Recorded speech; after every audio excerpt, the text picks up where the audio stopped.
Hey folks, we're still tracking some rain on the radar. Not much anymore. We had some pretty good stuff in the Eastern Valley earlier. There you see it, but that's fading away and it may quiet down for a little while. We're watching to see if maybe some showers and thunderstorms can develop on the front. We'll watch that in a second. In the meantime, there's that rain that went through Harlingen a few minutes ago. It's still left over out on the west side of town, and then pretty good rain over Progresso just to the north of Weslaco.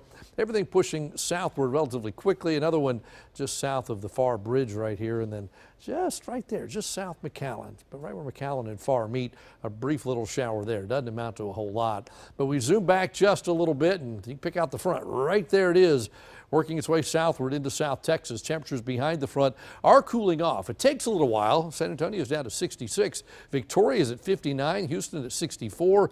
Laredo's finally beginning to drop. They stayed in the 80s for an hour or so after the front, but now beginning to cool off as that front continues pushing southward. The rest of Texas down to 46 in Amarillo, but 60 in Dallas.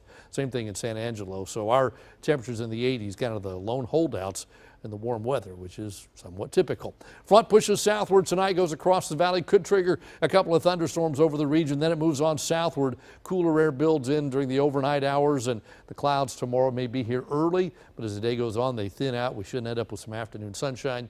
And then Sunday should just be a sunny day. And we'll begin the warming process already. Sunday should be back to about 70 for a high. Monday probably back in the 80s again, and Tuesday 80s again. Next front on the map comes in late Wednesday. That one could trigger another thunder shower and then bring slightly cooler temperatures for the Thanksgiving holiday. Close up of the valley shows that front in the northern part of the valley by 8 o'clock and through the area by about midnight. This may be a little slow, but we'll have to watch and see how it moves southward. A couple of thunderstorms possible with it, but there you see it. Sunshine behind it. You get into Sunday, a lot of sunshine, a chilly start, maybe some patchy clouds along the coast, but it looks like a pretty good day. But you can already see the moisture returning, so humidity comes back pretty quickly after a couple of cool days. Storm Prediction Center has us in the marginal risk area for severe thunderstorms. On a scale of 1 to 5, that's the lowest. If you're at high, you really better watch out. Isolated severe storms possible. You're talking about maybe some gusty winds, nothing else even showing up on the chart. That's what we're going to watch for tonight. Again, we're on the chart, but just barely. I think after tonight, we're dry. If there's rain Saturday, it'll be pre-dawn. And temperatures tomorrow, only 65 for a high, but then we bounce back up to 83 by the time we get to Monday.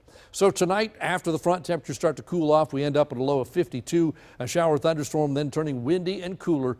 Northerly winds 15 to 30. Tomorrow back up to 65 degrees. Sunshine shows up as the day goes on.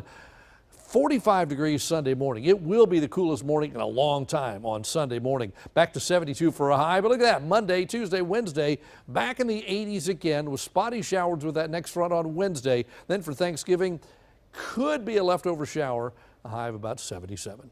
That is your updated First Warn 5 forecast.